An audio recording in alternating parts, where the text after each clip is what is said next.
Now, one thing before I continue here.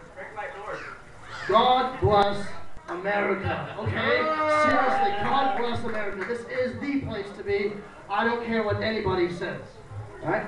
People ask me, why don't I stay up in Canada? For the same reason you don't live in a meat locker. It is cold. It is cold up there, right? My balls go into hibernation about 5 months of the year.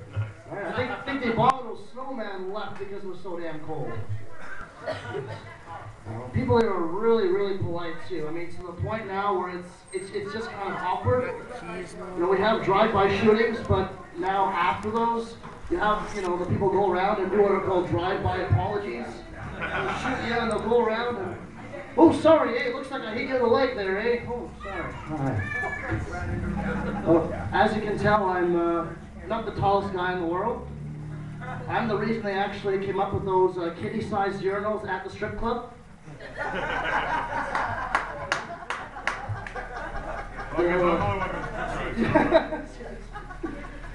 Dating's kind of always been tough, being a shorter guy. I've kind of always been forced to date the taller women. Remember my very first girlfriend, she was about 6'5", and that was great.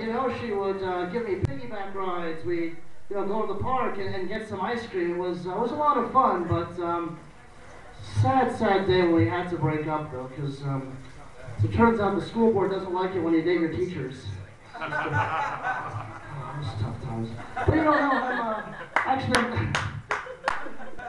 I'm dating this girl from the South now, and things are good, but she's from the South, and first girl I'd ever met from the South too, and I took her over to my boss's place for dinner last weekend, and as it turns out, his family's from the South too. Now, I had never seen two Southerners in the same room at the same time. It was like listening to a pair of banjos kind of talk back and forth to each other. I was just about to call Larry the cable guy and say, hey man, I need you to translate some of this shit for me. Come on man, let's go. Oh boy, no, but it's always been a bit of an adventure for me. Dating. Just gotta check my notes here.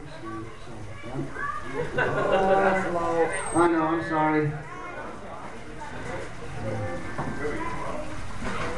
It's always been a bit of an adventure for me dating.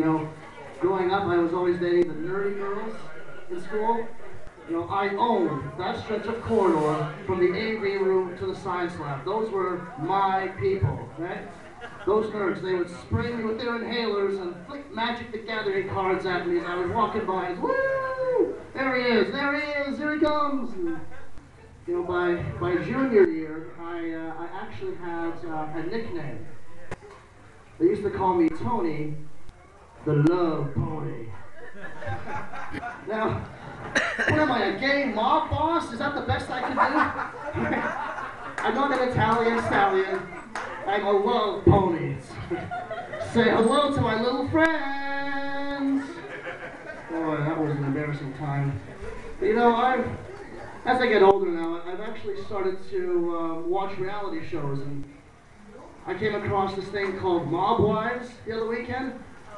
Holy shit, that is the ghost of Christmas future for the Jersey Shore, okay? Just picture a 50-year-old Snooki looking like one of the California raisins, trying to figure out why the hell her husband has been cheating on her for the last 6 years. Kind of living in the States now, I've kind of toughened up, I'm not as polite as I used to be, and I don't have any tolerance for anything anymore. I was at the mall the other day, and I ran into one of these women and their strollers and their kids, and a self-entitlement issue. It's like, oh, I have right of way, I can do whatever I want. So I went up to her and I said, hey, maybe if your boyfriend wore a condom, I wouldn't have just kicked that stroller over. Yeah. That stroller would be in a store somewhere, and your kid wouldn't have to ride the short bus now. Oh, come on, guys, come on. All right, well, I'm going to leave you on that. Let's give a round of applause.